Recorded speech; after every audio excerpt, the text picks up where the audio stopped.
There is something about remote places that feel like the world is holding its breath. The kind of terrain where your phone turns into a brick, the weather changes its mind every 10 minutes, and if something goes wrong, there is no quick rescue. And that is exactly why the discoveries out there hit different. Because when you find something disturbing in the middle of nowhere, it usually means one of two things. Either it traveled a long way to end up there, or it never should have been there in the first place. I am your host today, Livy Kozolowski, and today we are counting down 10 real discoveries found in remote areas, from ice fields, high mountain lakes to deserts where nothing should survive.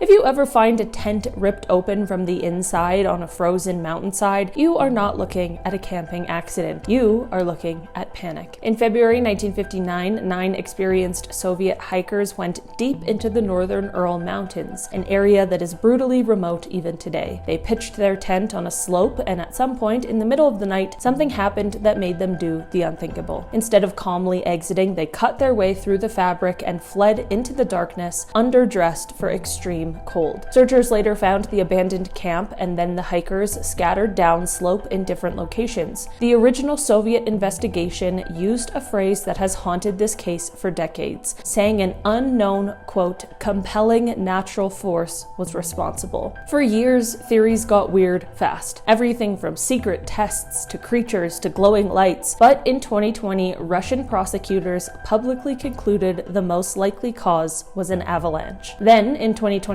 researchers published a detailed snow slab avalanche model showing how a delayed slide could damage the tent and create a chain of reaction of fear and desperate decisions. In other words, it is possible the hikers were not running from a monster, they were running from the mountain itself, convinced the slope was about to come down again. The disturbing part is not just what happened, it is how human brains behave when the environment turns hostile. They made one panicked choice and then another and another until there was no path back to safety. Imagine hiking to a high-altitude lake so remote that it is frozen most of the year. Then, during a short melt season, the ice pulls back like a curtain and reveals what is underneath. Rupkund Lake sits high in the Indian Himalayas, thousands of meters above sea level. For decades, it has been nicknamed Skeleton Lake because human remains are scattered along the shore and sometimes visible in the shallow water. In 1942, the discovery was re-highlighted and reported during the British era, and early fears even included wartime paranoia. But the truth was older and stranger than that. For a long time, the popular explanation was that a single group died there in one catastrophe, maybe a brutal storm. But in 2019, a major ancient DNA study analyzed remains from 38 individuals and found something that makes the place even more unsettling. The people did not all come from one group, and they did not all die at the same time. The study found multiple distinct ancestry groups and evidence pointing to deaths separated by roughly 1,000 years. So Rupkund is not just one tragedy. It is a location where tragedies repeated in different eras involving different people, all ending in the same remote bowl of rock and ice. When you realize that, the lake stops feeling like a mystery with one answer. It starts feeling like a warning sign that kept getting ignored century after century. The hikers thought they found a modern body, then the ice started giving up his secrets. In September 1991, 2 hikers in the Otzi Alps near the Austria-Italy border spotted a human body emerging from melting ice. At first, people assumed it was a recent death in the mountains, but scientists soon realized that this man had been preserved for more than 5,000 years. He became known as Otzi, and what made him so disturbing was how complete the scene felt. He was not just bones. He had skin, gear, clothing, tools, and even traces of his last meals. It was like the mountain had pressed pause on a moment in prehistory. And then came the twist.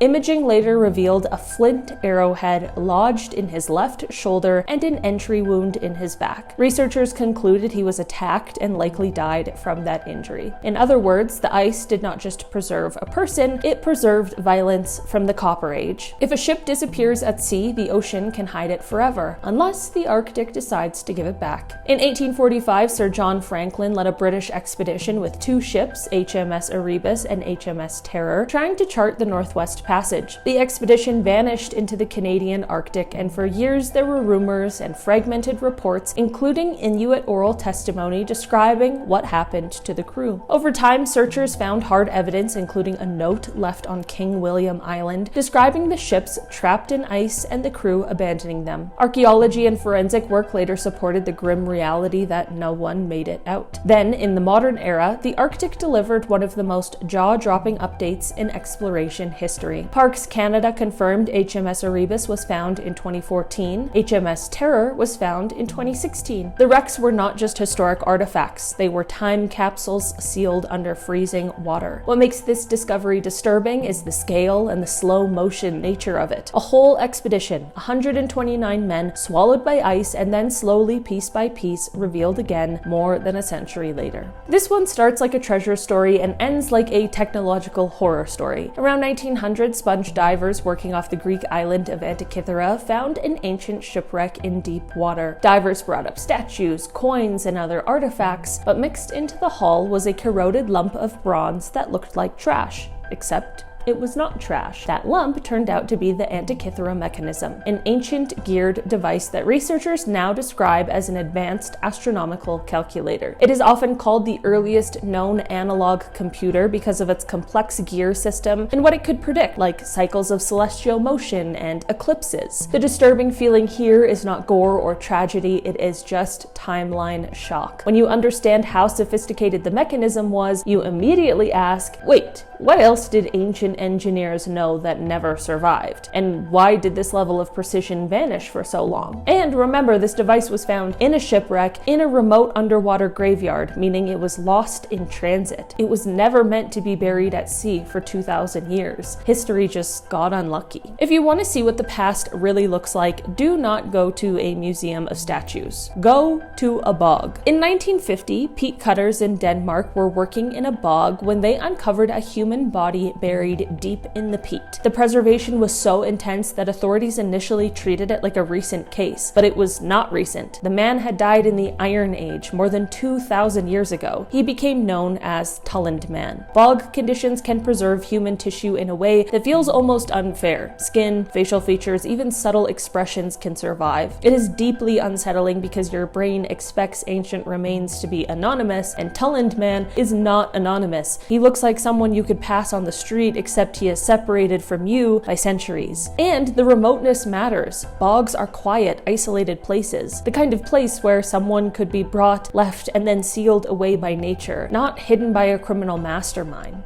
Hidden by chemistry. If you find a cave painting of a deer, that is cool. If you find thousands of figures, including headless beings, in one of the most remote deserts on Earth, that is something else. In Egypt's western desert, near the Gilf Kebir Plateau, there is a rock shelter known as the Cave of Beasts. It was discovered in 2002 in a region that is unbelievably isolated, near borders and far from modern settlements. Inside are thousands of prehistoric paintings, more than 7,000 years old, including hand stencils, human figures, and strange headless creature-like forms that researchers describe as unique. The Sahara today is harsh and dry, but when this art was made, the region had a wetter climate with lakes and life. What makes it disturbing is the vibe. This is not a simple "we hunted animals" art wall. It looks symbolic, ritual, and frankly a little uncanny. You are standing in a cave in the middle of nowhere, staring at the imagination of people who lived before written history, and they chose to paint things that still look alien. One day it is a flat tundra. The next day there is a massive crater where the ground used to be. In 2014, a huge crater was spotted on the Yamal Peninsula in northern Russia, a remote region of permafrost and extreme conditions. The images went viral because it looked impossible, like something punched the earth from below. Scientists investigated and focused on gas pressure and permafrost dynamics. Early reporting in Nature described it likely linked to methane release in thawing permafrost. Later, peer-reviewed work explored mechanisms involving pressure buildup and collapse of icy ground structures, basically the Earth forming a sealed chamber, pressurizing, then failing. The disturbing element here is that it is not a one-off. Multiple similar craters have been documented in the region, tied to permafrost behavior and gas. So the tundra is not just melting quietly. In rare cases, it can fail violently and suddenly. It's the kind of discovery that makes you realize remote landscapes are not static. They are active systems, and sometimes they change fast enough to scare the people who live there. This discovery is disturbing for one simple reason: it does not look ancient. In 2007, reindeer herders in Russia's Arctic found a woolly mammoth calf preserved in permafrost. The calf became known as Luba. She was so well preserved that scientists could study her body in exceptional detail, including tissues that normally decay long before anyone can examine them. National Geographic covered Luba as a near-perfect frozen mammoth that could reveal clues about mammoth life and extinction. The preservation was not just bones. It was like the Ice Age had mailed the modern world a package still cold. The disturbing part is the intimacy. It is one thing to hear mammoths existed. It is another to look at a preserved animal and think this was a living being, and the gap between then and now suddenly feels thin, like time is not a wall, it's just a layer of ice that can melt. If you crash land on a remote ice cap and survive, you kind of assume the story ends there, but sometimes the ice keeps the story and returns it decades later. In July 1942, during World War II, ferry operations, a group of aircraft had to make emergency landings on Greenland's ice after running into severe weather. All crew members survived and were eventually rescued, but the planes were left behind, and over time, they were buried under accumulating snow and ice. One of those planes was Lockheed P-38 that became famously known as Glacier Girl. After years of searching and engineering headaches, recovery teams brought it up from deep ice in 1992. Smithsonian coverage describes the effort as an audacious recovery project, pulling a warplane out of the Greenland ice sheet after about 50 years entombed. The disturbing part is how cleanly the ice can erase evidence of human history. A whole squadron can vanish into a white landscape with no wreckage field, no smoke, no marker, just silence until technology catches up and the ice finally gives it back. Alright guys, that has been our list for today. Thanks so much for checking it out. I've been your host today, Olivia Kozlowski, and I'll see you again soon. Bye!